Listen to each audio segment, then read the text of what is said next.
La très forte myopie de longueur axiale supérieure à 28 mm présente des particularités anatomopathologiques qui méritent d'être bien soulignées. Parmi celles-ci, l'interface vitréo-rétinien est intéressant à étudier et à connaître. La vitrectomie postérieure pour décollement de rétine chez le très fort myope rend compte de la très forte adhérence qui existe entre le vitré et la rétine et la multitude des formes cliniques de ces décollements, particulièrement celle du pôle postérieur, la difficulté de pelage de la hyaloïde postérieure, des membranes épimaculaires et de la limitante interne chez de tels patients. Chez ce jeune patient très fort myope, après vitrectomie et injection de la triamcinolone, on démasque une hyaloïde postérieure sous forme d'une membrane adhérente à la rétine, particulièrement au pôle postérieur, impossible à décoller par simple aspiration active. Elle a nécessité un pelage sur une rétine fine et sur un pôle postérieur staphylomateux.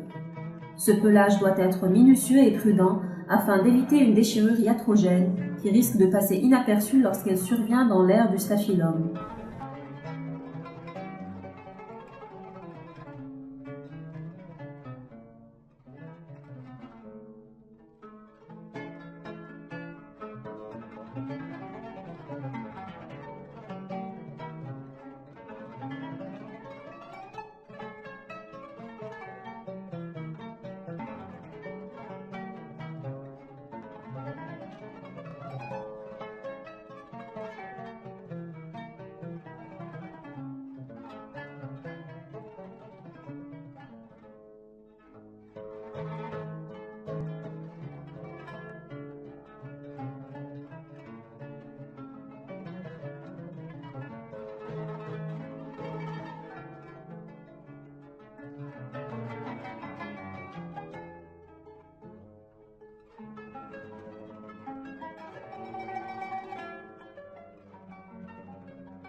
Ce pelage doit être poursuivi jusqu'à dépasser l'équateur, puis on procède à un rasage des résidus périphériques.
Dans ce deuxième cas, le pelage n'a pu être réalisé qu'après avoir stabilisé la rétine par injection d'une bulle de perfluorocarbone liquide.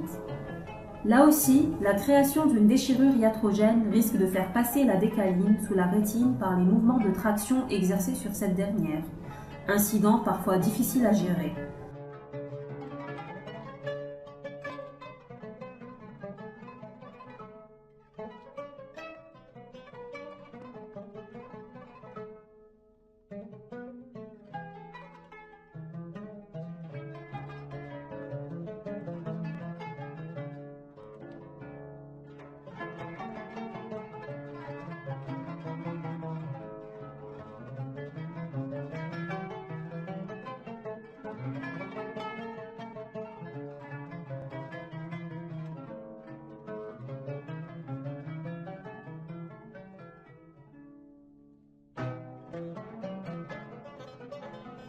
Notez les adhérences particulièrement fortes en regard des zones d'atrophie dans l'aire du staphylum.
Ce cas illustre celui d'un décollement de rétine régmatogène avec trou maculaire chez un patient très fort myope, après pelage de la hyaloïde postérieure assistée par triamcinolone et de la membrane épirétinienne.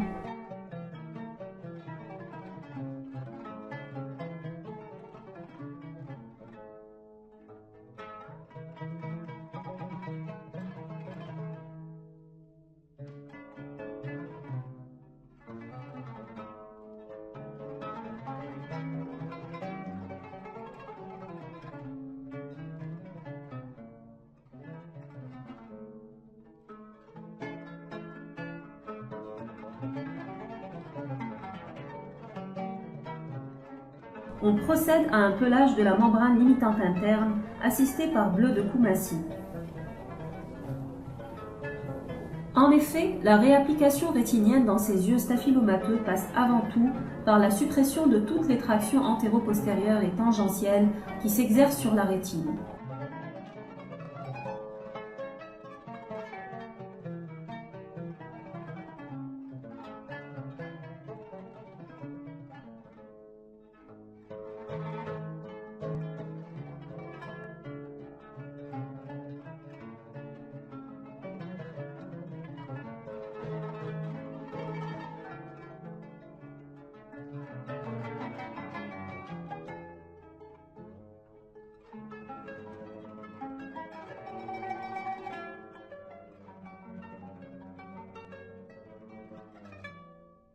Un autre aspect particulier, bien que rare chez les très forts myopes, est celui du décollement de rétine par trou maculaire dont l'extension n'atteint jamais l'aura.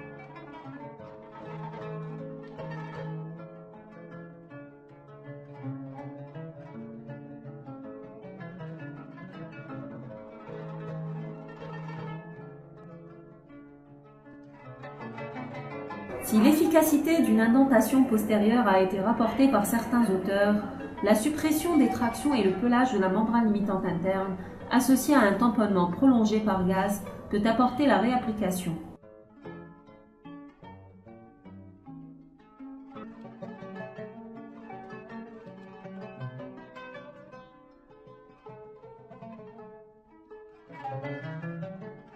Le rôle diagnostique de l'OCT est capital, car des formes cliniques intermédiaires peuvent exister, telles que le fovéoschisis sans trou, le fovéoschisis avec trou complet ou incomplet et le fovéoschisis avec décollement associé.